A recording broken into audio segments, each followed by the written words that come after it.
Hey everybody, welcome back. Today I want to do a little short video that shows you a reverb plugin that comes with Logic Pro, but we're going to alter some settings a bit so we can actually use it mostly as a delay plugin. And the plugin I'm talking about is SilverVerb. It's one of those older Logic Pro plugins that actually already was in Logic 9. And of course, it's intended as a reverb plugin. And I have this basic guitar plucky kind of sound that Sculpture is doing. And let's listen to what that sounds like dry.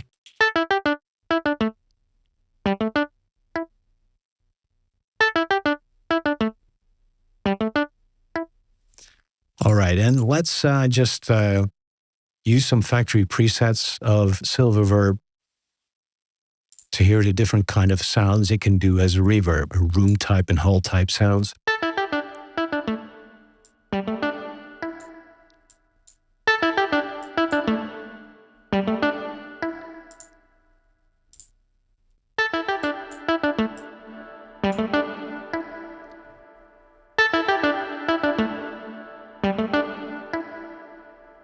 Right? Now let's hear what it sounds like as a delay.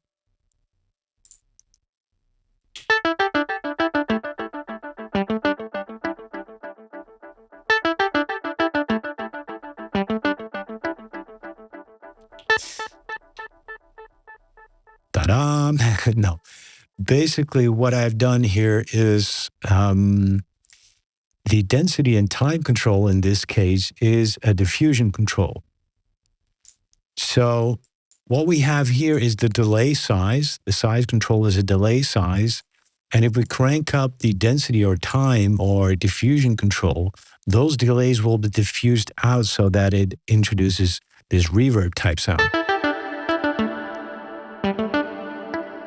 But without that diffusion or density control, we just hear the delays.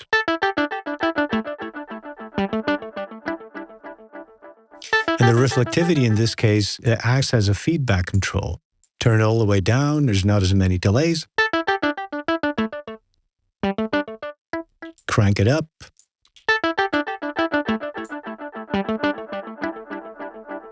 And the delay keeps going.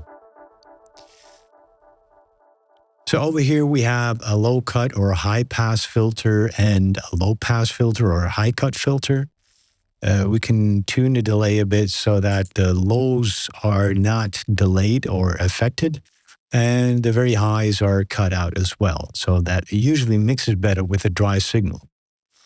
And in this case, we can also use the modulation to add some movement to the delay line, which almost acts as if you would have a tape delay, it kind of warbles the tape a bit. So it's one moment it speeds up and then slows down. It's just ever so slightly, causing a difference in pitch with each consecutive delay. And if I crank it and exaggerate it, you can hear what that is doing.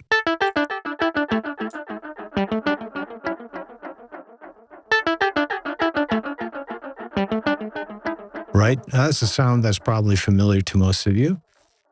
Well, what I want is to have it at a subtle rate, so it's affecting the delay line a bit more subtly, just to add some movement and interest.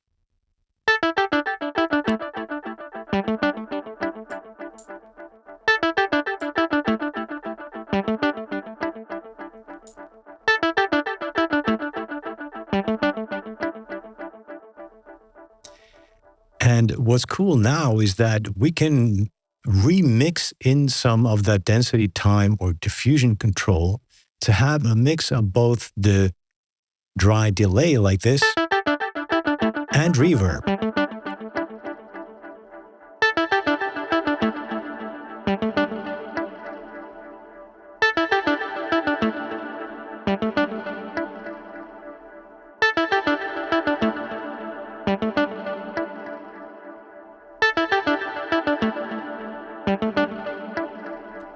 Isn't that cool?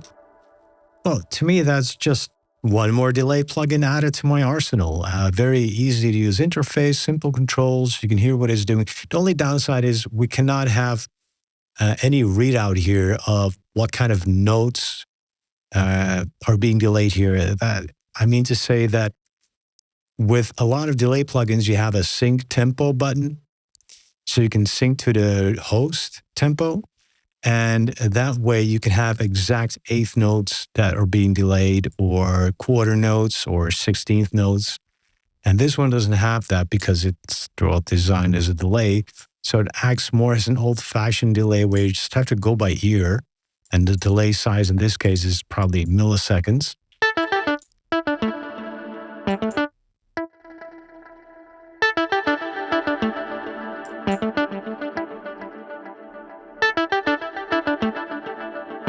So you just go by ear to you get a sound that sounds good with the source you're working with. All right. I hope that gave you a neat new little trick, and I hope you enjoy that. And stay safe out there and stay healthy. See you again in the next video. Cheers.